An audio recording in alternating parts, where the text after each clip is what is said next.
Rule of third मध्ये photo काढायचा आहे. ग्रीडिंग लाईन चालू करा. रूल ऑफ थर्ड मध्ये फोटो मारा. हे तिथं फेस आला पाहिजे. 2 लाईन जिथे इंटरसेक्ट होते तिथं काढा फोटो. करायचा इथं या सेटिंगच्या वेळी लक्षात ठेवा सगळ्यांनी. या सेटिंगच्या वेळी तुम्हाला टचनी फोकस पहिल्यांदा सब्जेक्ट वर करायचा. आता हे ए बटन लॉक करायचं. केलं लॉक. आता तुमचं रेकॉर्डिंग स्टार्ट करा.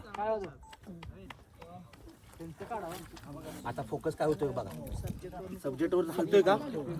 अजिबात सब्जेक्ट वर हलत नाही फोकस. बघा किती पण झाडं झुडपं मध्ये येऊ द्या. समजतंय की लय महत्वाचं सेटिंग आहे.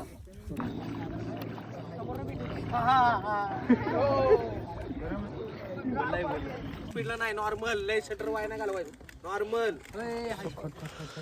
क्लिक सिंगल क्लिक करा. सिंगल क्लिक करा. काढा अरे फोटो काढा की. अरे काढा फोटो काढा तुम्ही ते चालू आहे तेव्हा. अरे कोण आहे? Pose ma'am pose. कावळ्याचं घर असतं शेणाचं. काय होतं मोठा पाऊस येतो आणि कावळ्याचं घर वाहून जातं. मग कावळा जातो चिवताय.